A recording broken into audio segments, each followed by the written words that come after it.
Good Monday to you in COMM 245. Welcome to. You ready for this week? Boom! 5. How's everybody doing?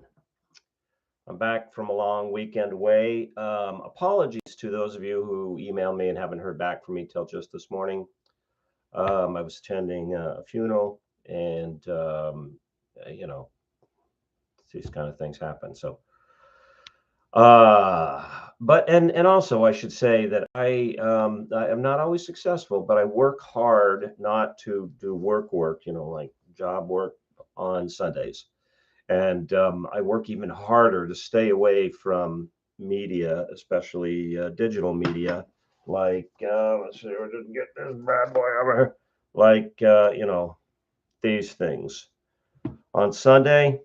And actually, let me encourage you as well, especially as we're gonna start moving into discussions of media ecology and Marshall McLuhan and Neil Postman and such and what. Let me encourage you to start thinking more critically. I'm gonna button up my shirt here a little bit. Thinking more critically about what the media environment is doing to you. Okay, and you'll read in Neil Postman, a lot of it's not good. All right, so um, I'm back. Let's take a look at what we're going to do this week, and then we'll take a look at what you did last week, and I will, you know, uh, lecture and walk through the major theories that you're covering. Per usual, I'll suggest some works that you could read to follow up if that particular theory interests you. And before we do all of that, let's. Mm. And what do we have here by way of cup? Nothing, just red. However, much better. Okay, now I'm your sufficiently caffeinated and ready communication instructor. Okay, this week, now, first things first, thank you for your patience that I've turned off the modules. I posted week 5, it's there. Probably later this week, I will post week 6. Okay, and then I'm straightening out week 6 and 7. So we're getting things, we're set. I've figured out, okay, I understand what we're doing here. Okay. So this week 5, I will acknowledge to you, it's a bit of a mongrel. Now, I didn't design the layout for the course, which it's pretty good. But this week 5, we're going to take a look at 2 major areas of communication theory: rhetoric, and then media ecology. And those 2 don't really go together, or at least go together well. All right. I mean, they're concerned with very different functions of communication. So especially when you get to the Marshall McLuhan and Neil Postman stuff, you might be saying, what does this have to do with rhetoric? And the answer is nothing. All right. It's just how, and I considered pulling the stuff from media ecology and putting it into week 6. And then I looked at the readings and it's like, we're not going to be able to get done by week 8 if I do that. So I left it the way it was. All right. So when next week I'll explain. I mean, both of them are important. Okay. But they're not necessarily simpatico. All right. So muddle through. Okay. This week, in addition to 5, I anticipate having most, if not all, of the grading finished, so you'll know where you stand. All right.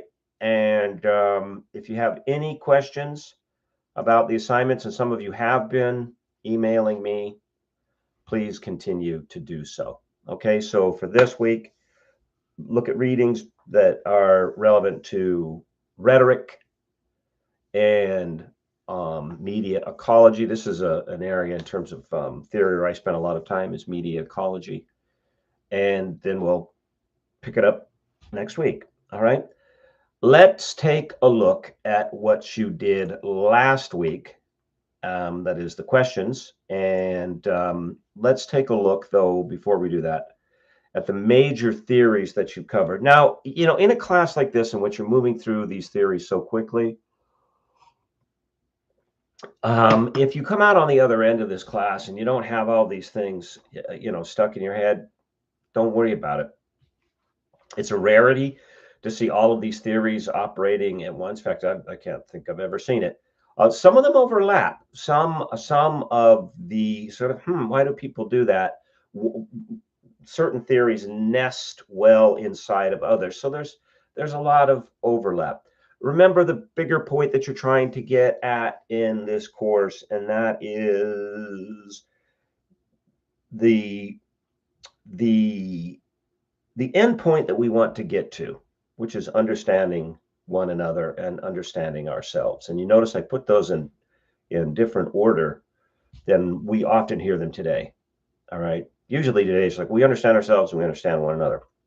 I'm going to suggest to you, as highly interdependent entities, that ourselves are heavily, understanding ourselves is heavily dependent on understanding others. So if we put that, a priori, that is first. Okay, let me see if I can get a sense of you. It becomes, in my estimation, easier to understand ourselves. So anyway, to get out of this course, the question of how do we understand others and understand ourselves? If you come away with the course, from this course, the answer to that question is the quest for explanations as to why we do what we do. Now, you might be saying, well, good Lord, when are they going to make up their minds? How many theories do we need? Human beings are complicated. And that cuts in two ways. Human beings are complicated in their behavior, so one theory doesn't fit all. And human beings are complicated, so therefore they tend to create multiple theories. So if you come out of this class with the understanding that the key that opens the door to understanding others and understanding ourselves is the ongoing quest to carefully and rationally and in a measured, considered way understand why we do what we do, you'll have done well. And also, with an understanding that well, we're not precisely sure all the time why we do what we do, and that's okay. All right. Okay. Let's take a look first at the major theories from last week. I will give you some readings that you might take a look at if you want to explore these more. All right. First and foremost, and I said this in the video last week, cognitive dissonance theory. You may very well know someone that whose modus operandi, way of approaching things, fits cognitive dissonance theory, or it's an exercise in cognitive dissonance. You may actually engage in cognitive dissonance yourselves. I mean, sometimes we do.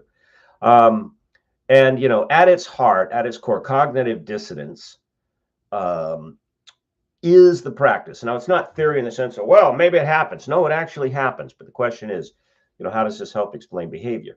Cognitive dissonance, it is a mental, a psychological exercise in which we try to reconcile the discomfort that we feel about something with the discomfort that we have about our ability to resolve that something. Now, in your own life, if you can not do that, you'll do well. What do I mean by not do that? Look, we all have innate abilities, things that we're born with, the talents and tendencies, some greater and some less. The secret to life is ferreting out, rooting out your vocation. What thing are you called to do? And I don't mean by thing like something real specific. I was just emailing with one of you, so this will sound familiar. I don't mean like, I'm going to be the greatest car salesman in the world. No. Okay, think bigger picture. What is it that you're called to do? And by the way, and again, person that I've been emailing with, I won't say your name. This will sound familiar again. One way to approach this, because this is a tough question, why am I here, God? For what unique purpose have I been put on the earth? If starting with yourself is difficult, here's a suggestion to turn that around. Ask, instead of constantly mulling over the question, well, what is God's plan for me? How do I fit? Maybe approach it like this. What is God's plan for others that requires me to do X, whatever that X is? And cognitive dissonance is what happens to somebody when they cannot reconcile their conflicting desires or their inability to do X, what their desires are. And as a result, typically they blame external factors. Like in the chapter on cognitive dissonance, it begins with the Aesop fable of the fox and the grapes. Fox is hungry, fox needs to eat. Fox sees these tasty grapes hanging off the vine. The fox jumps up and down, but he's not able to jump high enough. And he says, oh, I didn't want those anyway. Those grapes are sour. I wouldn't even like them. If I'd reached them, I would spit them out. Okay, from whence we get the expression sour grapes, meaning the individual is just dismissed his or her inability to succeed with an excuse that I never really wanted that to begin with, right? Instead of saying, hey, maybe I can't jump high enough to get that bunch of grapes. Maybe I should go for more low-hanging fruit. So we get a couple of expressions out of the consideration of cognitive dissonance: sour grapes, low-hanging fruit, things that are within my grasp. Or yet another colloquial expression: be careful in life as you move through life, and your abilities will build, your skill sets will build, and your ability to achieve things will build. But as you move through that process, be careful not to let your reach exceed your grasp. So your grasp is what you can actually get. Your reach is what you desire to get. And those who engage in cognitive dissonance blame external factors. Okay, and again, and the worst, the folks that do this, the worst are those that the focal point of their blame is you. And this is probably where you encounter cognitive dissonance most sharply, most pointedly. I would have succeeded if you hadn't, insert excuse.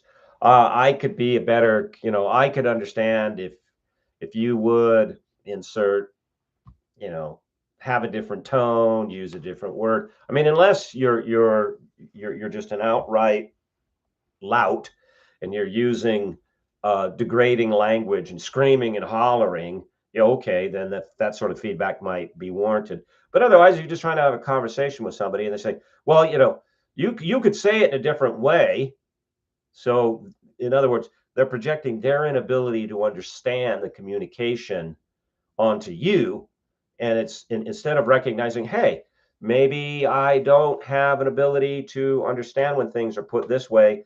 And then for the sake of communication, I should ask and then acknowledge, I really don't understand when you speak in metaphors or what, whatever the thing might be within the relationship. Could you, to help me understand, could you explain what it is you're trying to tell me more directly? So one is acknowledging one's shortcomings. That's a sign of a lack of cognitive dissonance, or maybe you might put it an awareness of one's own cognitive dissonance. Okay. Let me recommend a couple of works for you that, some of the works I'll recommend are academic works. Some are popular works of literature. If you've never read J.D. Salinger, you must read J.D. Salinger. Now, this particular book, The Catcher in the Rye, is it really focuses on a young person. Holden Caulfield is the main character, and it's sort of a young person's book. I don't mean it's a young reader, but in terms of the world perspective, because Holden Caulfield, Holden Caulfield's main problem is Holden Caulfield doesn't know who Holden Caulfield is, and instead of acknowledging that, he projects this out in an exercise in cognitive dissonance. And the whole world, fakes, phonies, posers. I hate it when they do that. Oh my gosh, you should see how fake these people are and how fake this system is and how phony they are and fake phony, fake phony. And he goes through the entire narrative, and it's narrated from his perspective, saying how fake and phony everything and everyone happens to be, with cataclysmic results for him. I won't tell you what because that would ruin the book. Okay. So Salinger wrote this when he was very young. He's about 28. And he wrote it at a time, it was both a cultural commentary and a, hey, don't do that if you're trying to figure yourself out. That is that being cognitive dissonance. Because it was written in the 1950s, or even sooner. It was written in first published in 45. And it was a pushback in some ways against a culture that was very, very keen on conformity. And there are reasons for that. I'm not saying it's a good thing. So in part, Caulfield is rejecting the conformity and how that pushes down on him. But instead of recognizing that his problem is he's unable to evaluate the whys of the conformity, he just, they're fakes, they're phonies, blah, blah, blah. And it doesn't end well for him. Okay. So try that for cognitive dissonance. Or a slightly more newer example of cognitive dissonance is Palahniuk's work, Fight Club, Chuck Palahniuk. All right, the main character in here, Tyler Durden. Now, this was made into a film with, I think Brad Pitt was in it. The main character in here, man, if you looked up cognitive dissonance in the dictionary, you might see a picture of him. He's a guy who's obsessed with all sorts of material stuff. He's always on about his IKEA furniture and his clothes and blah, blah, blah, blah, blah. And then on the other hand, he rails against the capitalist consumerist society and how it's all rotten. And it has to be destroyed. And he invents. I mean, he is in fact the invention. He's an alter ego of the main character. This is how this is, and this is, when you find cognitive dissonance at this level, just stay away. Just go, back up slowly like you would from a rattlesnake. Because this main character is so far down the rabbit hole of not understanding how divorced he is from who he really is, that he creates an alter ego to act out his resentment of who he really is. And it doesn't end well for him either. Okay. Fight Club. Good book. Okay. The next theory that you took a look at was group decision theory. Okay. And this, or was it group decision theory? Did I just jump ahead? No, not group decision theory. Excuse me. I'm going back to the textbook here. Because I don't want to take these out of order. Okay. Yeah. Functional perspective on group decision making. Okay. Group decision theory. I'm not going to say much about this because in many ways, this theory gets nestled well in cultural approach to organization theory. So let's just put a tab in it. Okay. I mean, suffice to say that group decision theory, what this gets at is how is it that individuals, when coming together in a group, come to decisions. Now, what's interesting in group decision theory is some of the research about group decisions and the efficacy. And a number of these theories are applied, they find a lot of traction in business. The business world wants to, what's the most efficient and profitable way to do X, Y, and Z? Okay. So communication theorists like Dietz that you read about, in the critical theory of organizational communication or communication in organizations. That's how they make their living, is advising organizations. All right. But in group decision theory, there's some interesting research that's emerging. And I'll put a link to this article from the MIT School of Management. And as it turns out, contrary to what you read in your text, groups are not the most effective way to make some decisions.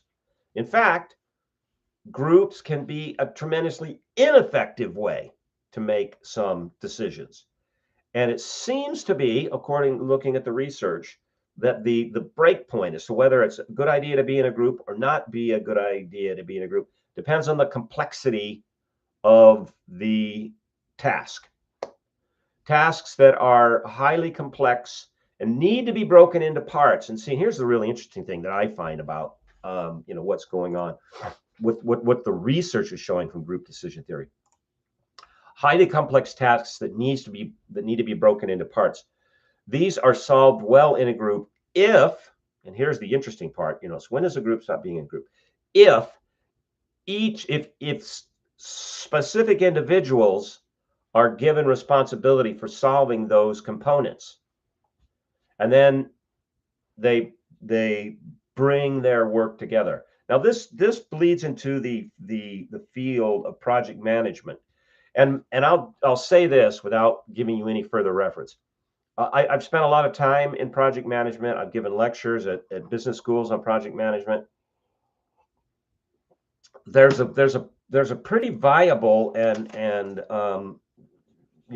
financially rewarding career path in project management.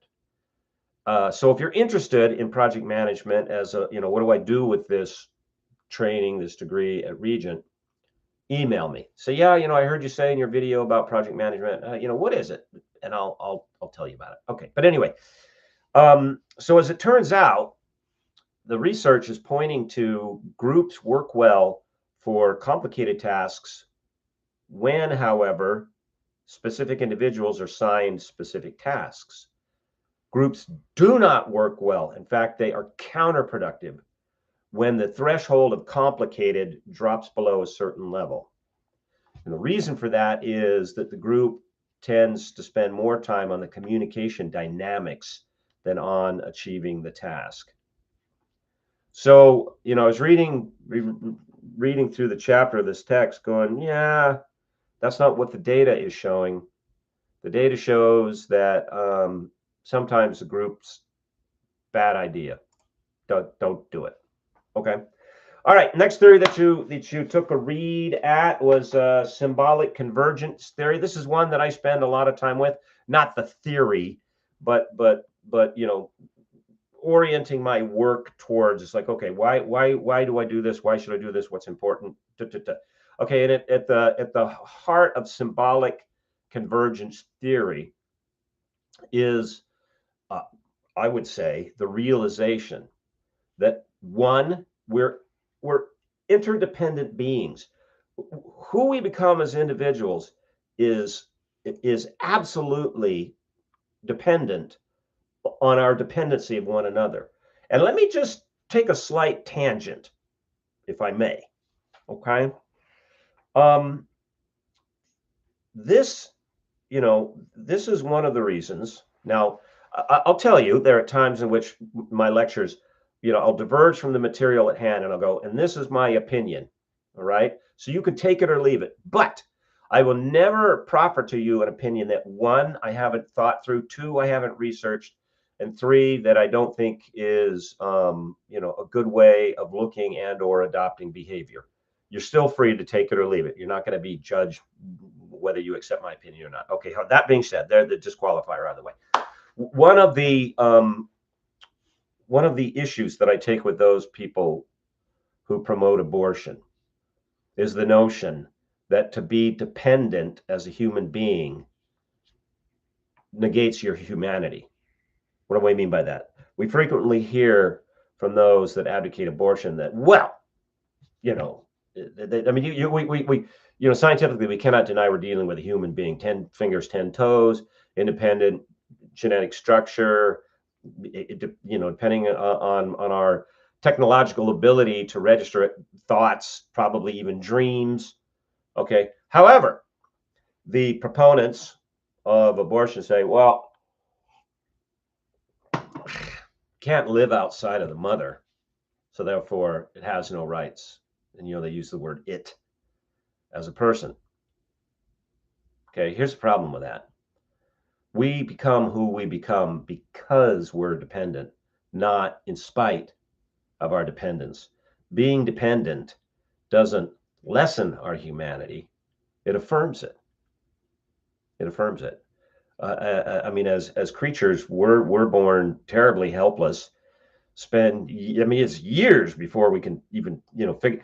I mean, if you've had children, you see this. Not only do they not know how to put food in their mouth, that you can see in the development of a child when the child first discovers that it has hands. It's like, oh my Lord, what are these?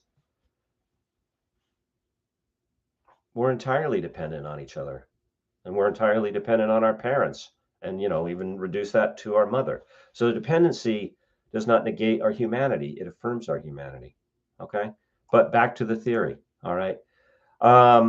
So this symbolic convergence starts with the realization that we're dependent, and the manifestation, the way we express that to one another. We're going, oh, I need you, hang on you. We tell stories.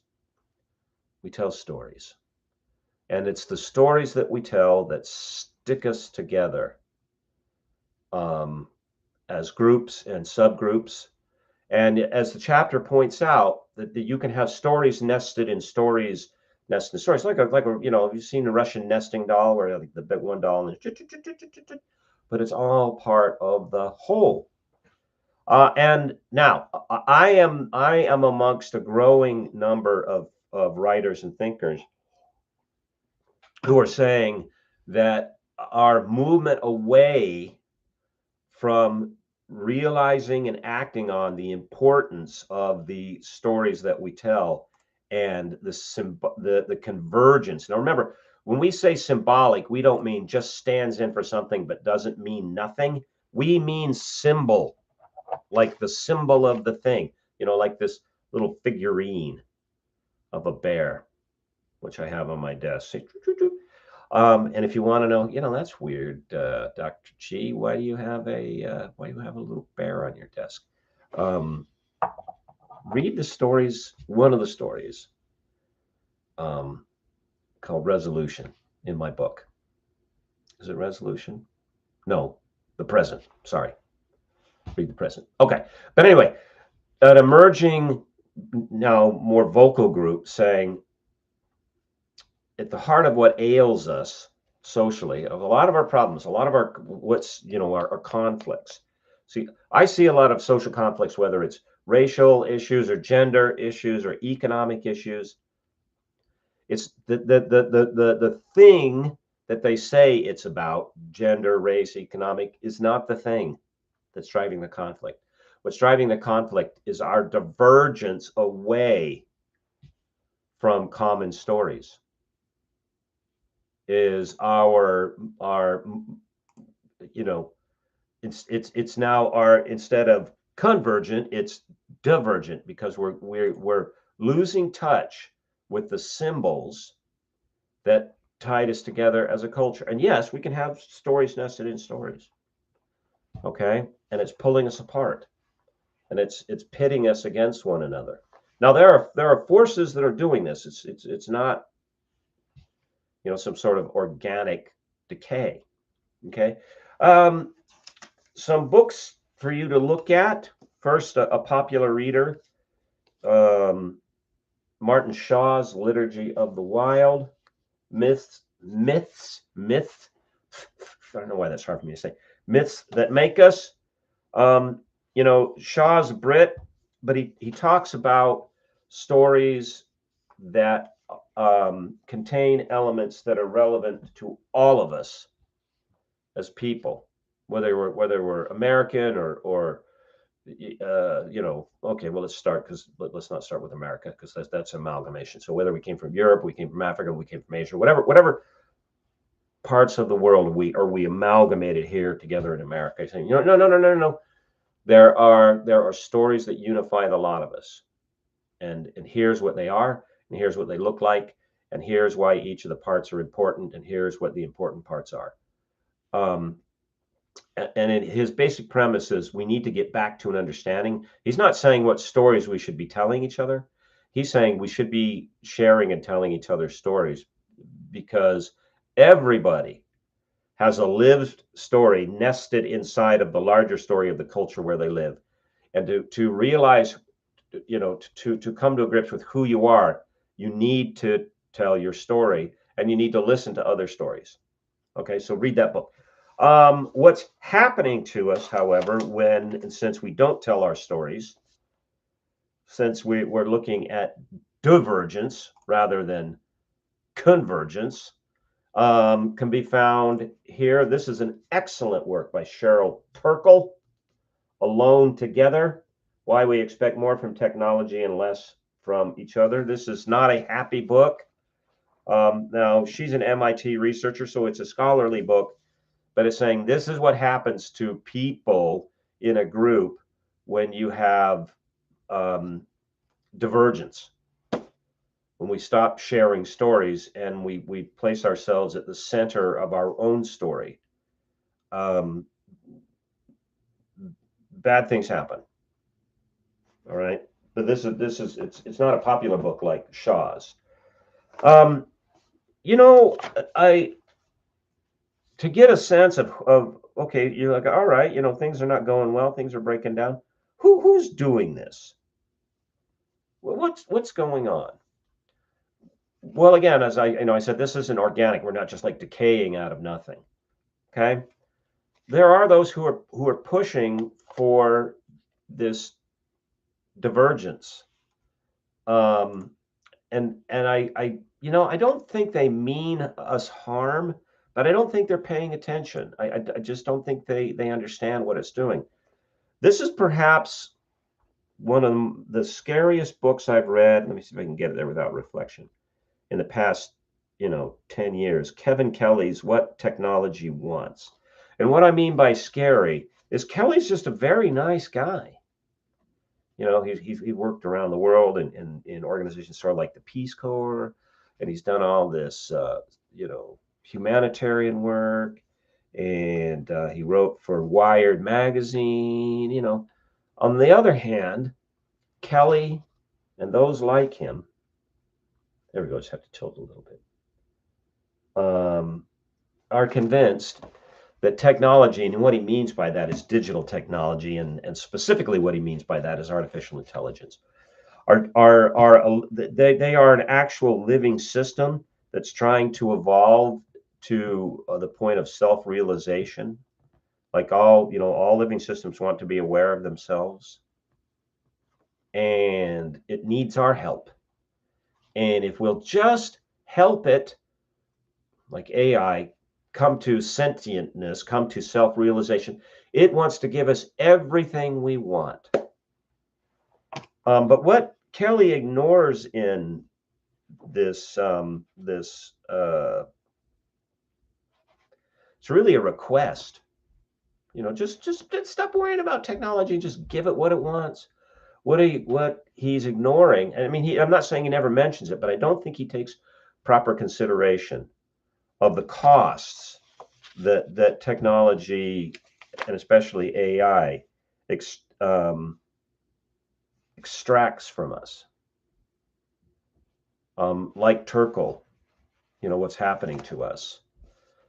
Interesting book. Very, very interesting. Okay, now for people that spend time in symbolic convergent theories, many of them are writers. They're storytellers. They're like, okay, yeah, so stories bind us together. So what sorts of stories, and how are these stories structured? And da da da da da.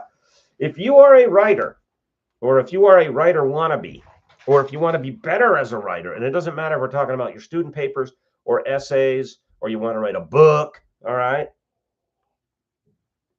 Here's something you should know, and I don't necessarily recommend that you run out and buy this book if you're not working as a writer, but it's worth mentioning that although there are all kinds of stories, the key to bringing the audience together, and therefore the convergence, is not the particulars like characters, et cetera, et cetera, et cetera in the story.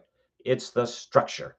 And within story structure, we can reduce the number of story structures down to 7. All right, so I suggest to you this book, okay? The 7 Basic Plots, Why We Tell Stories, by Christopher Booker.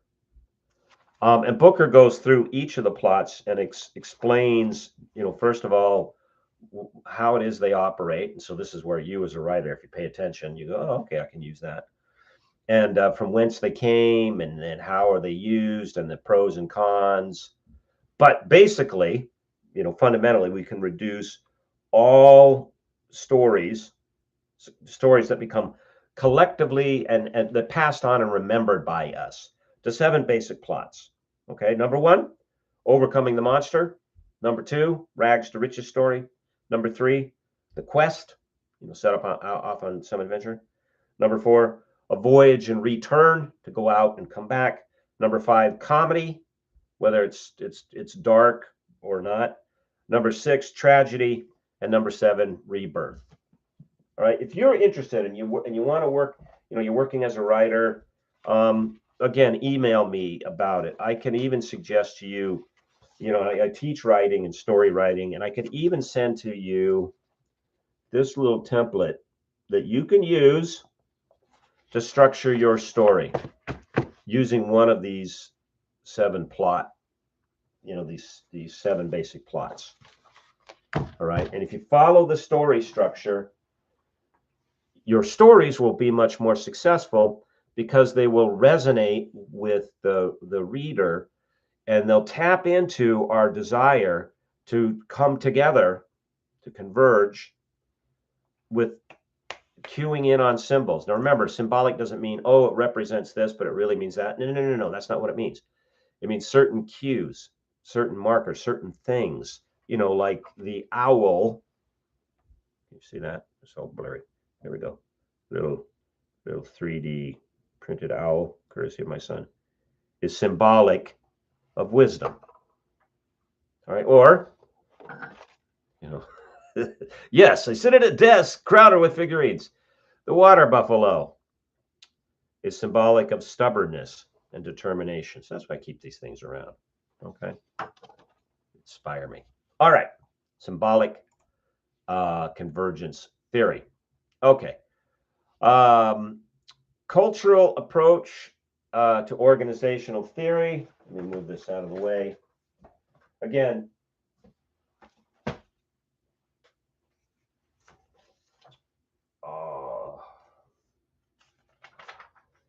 we're going to hop over this one and we're going to go straight to critical theory of communication in organizations. Okay.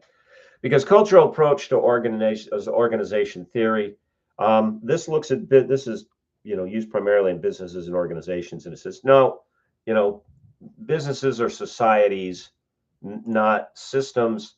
And therefore we have to take a look at the culture that develops. Now, one of the things that comes out of this theory, let's touch on it for just a little bit, is an approach to communication that looks at the common values, practices of a group. Okay, and this is ethnography. And for those of you interested in ethnography, that is how to write it, how does it work, you're not really sure. Let me recommend that you read this book. Okay, Sidewalk by Mitchell Jenner. This is probably the Mac Daddy of ethnographic communication studies, in which the author takes a look at the culture in New York of people that sell things on the street. And one of the advantages of this theory and being aware of it and how it operates is that it recognizes something that goes on. This is back to the nesting doll analogy and symbolic convergence, and that is that society and culture is not one giant monolithic thing. It's layers.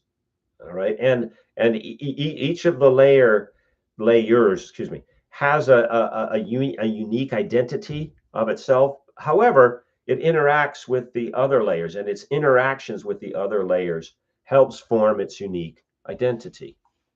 And so from this theory, ethnography as a study begins and grows. Now, I don't spend a lot of time with ethnography myself. I mean, it's not that it's not important. It's just not an area that I'm in. But for those of you who are interested in it, read Sidewalk. Okay. Good book. Good book. Okay. And finally, critical theory of communication in organizations. This is, the Mac Daddy in here is Stan Dietz, who said, okay, organizations have a tremendous amount of impact, both within themselves and on all of us. And I could not agree with him more. In fact, the impact of organizations is one of the factors turning cognitive dissonance, that's not cognitive, excuse me, is one of the driving factors turning symbolic convergence into symbolic divergence. And Dietz, in his works, and your authors do a pretty good job of explaining his theories. Say, okay, so Dietz says, well, if you're going to have effective communication within an organization, right, and that's one of the questions that you have, all right, is you need to engage in something that he comes up with the acronym PARC, PARC, and that's politically attentive relational constructionism. It's like, that's a mouthful. Okay. And if you read through this chapter, I don't disagree with Dietz that for organizations to function as places where people come together and not overlords, in which there's, one guy banging the drum and everybody else is just forced to pull on the oars, because who wants to live their life like that? Right? I mean, that's a soul-sucking existence, and corporations tend to look at it, yeah, and it affects the bottom line. It damages productivity. Okay, bullocks to productivity. How about what it does to the individual? That's no bueno. All right. And Dietz, he says, that there are really 9 conditions that need to be in place for people that work at organizations who come from all different places. So he calls them stakeholders, diverse stakeholders, to successfully move through his PARC system. And I want to make a point. I'm not denying his work and what he's doing, but I want to point out what I see as a major problem with Stan Dietz's theory. I don't argue with him that organizations need to be more attentive to the individuals, so that they transform into places where people feel like they have a contribution and a belonging, rather than they're just a cog in a machine.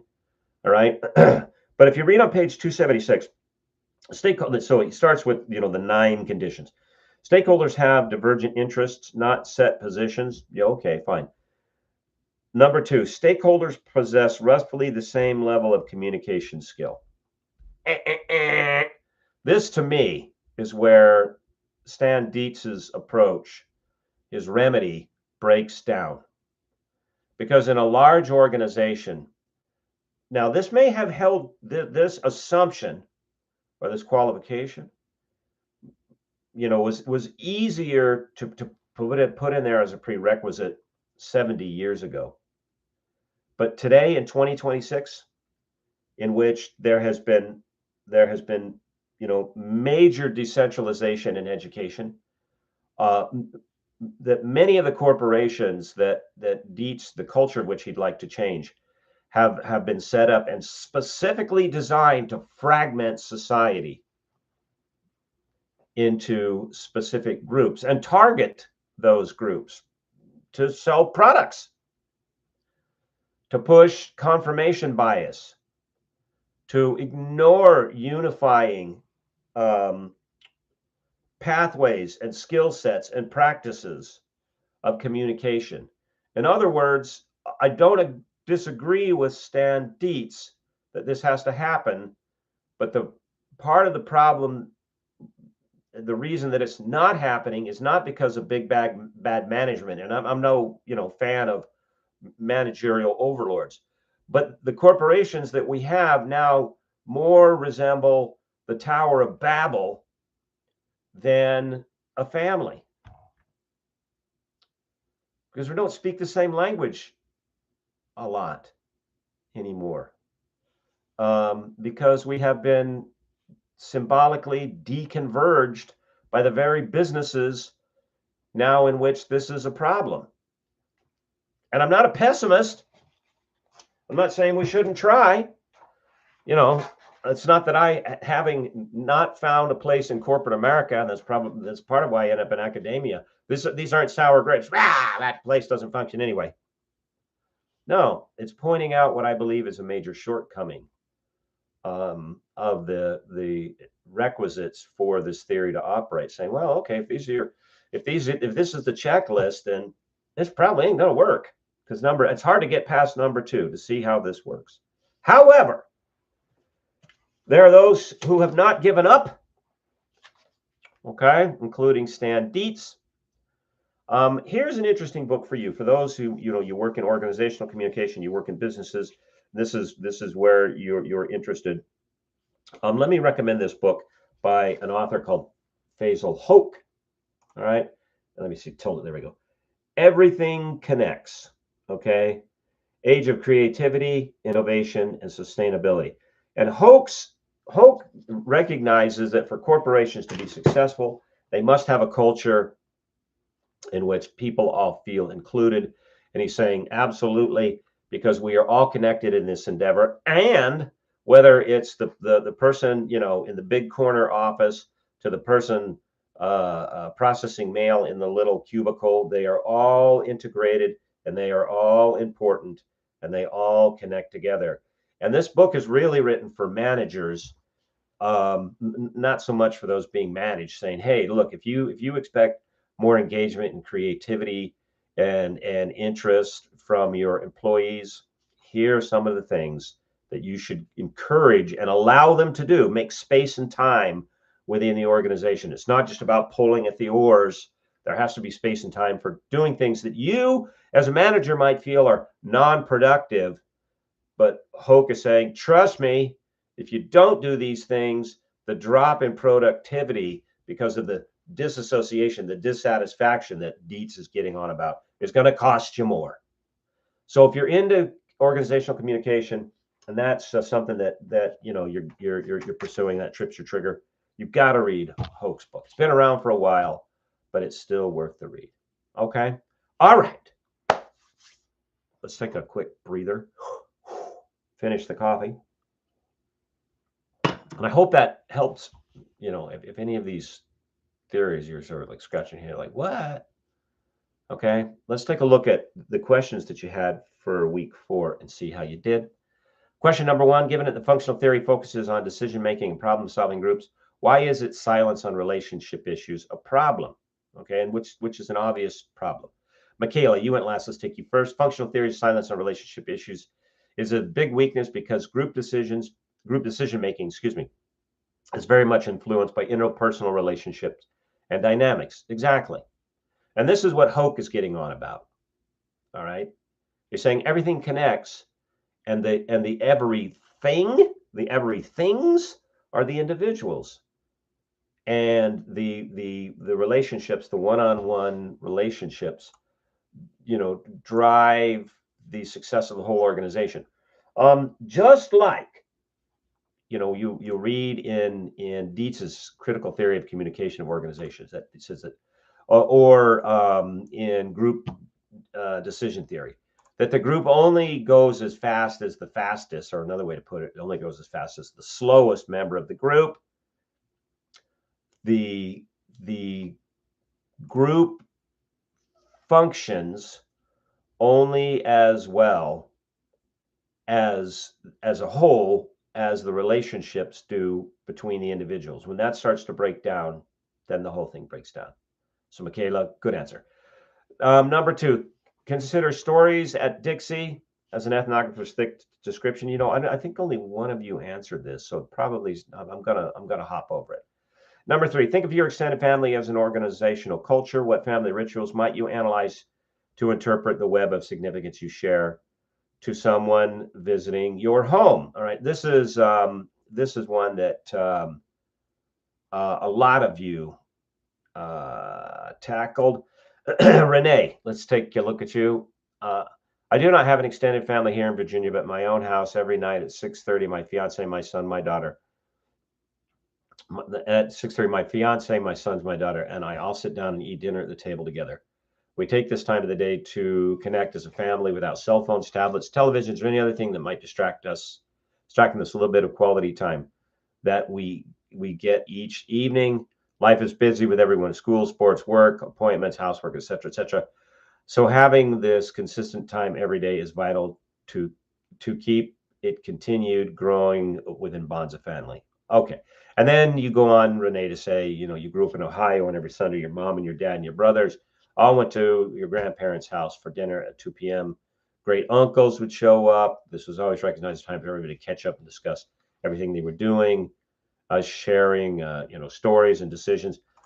Okay, good answer. You know what I mean, and as we've become, it's interesting to me that if you look at symbolic convergent theory and you look at what's happening to us, it's almost like form follows story, or maybe the other way around. I can't tell. It's a chicken and an egg.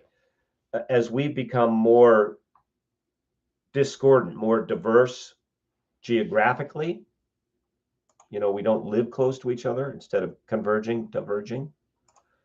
Our shared stories and times have become more diverse, and we try to put things in the gap. I'm thinking of the dreaded Christmas newsletter. Oh, I want to tell you, catch up, so and so did so and so and so and so and so. And unfortunately, for a lot of people, myself included, rather than a catch up, that comes off sounding like a flex, these sorts of things. So, because it's a monologue. It's just someone speaking at you through this letter, not someone speaking with you during a gathering. And so, the problems persist. Okay. Question number 4. Managers use strategy and consent to maintain control over subordinates according to Dietz. Which practice is more effective and why? Okay. So a lot of you answered this. Let's see. Let's take somebody we haven't done already. Letitia. According to Dietz, neither strategy nor consent is effective as managerial. Yeah, it's kind of a trick question. He defines managerial as systematic logic, set of routine practices, the ideology, values, the control over all concerns. Moreover, a workforce guided by this mentality can be extremely detrimental to all parties, as communication is centered and governed by the never-ending desire to profit, dismissing the importance of collaboration and instructional group work. Good answer. And this is, again, if you're interested in organizational communication, and this applies, organizational communication applies to business, excuse me, government. Don't use it for family dynamics. Okay. Read this book. Okay. That's it. I want to, with talking about each of the communication theories and then reviewing your work, I'm blocking out about an hour for these videos. So in the course of these videos, if you need to take a break, hey, take a break. If you need to get some coffee, get some coffee. Okay, they're here for your benefit. All right, everybody. That is all that we have for today. Again, this week, we're, if it seems like, oh, hey, we sort of, whoa, that changed from rhetoric to media ecology, they don't go together. That's just the way the readings are set out. Don't panic. I'll continue with the grading. I'll have module 6 up this week. And again, though, I'm begging you, please don't work ahead. Okay. And away we go. We passed the halfway point, and we're, head around the back curve coming into the finish line. So hang on. You're doing just fine. Okay.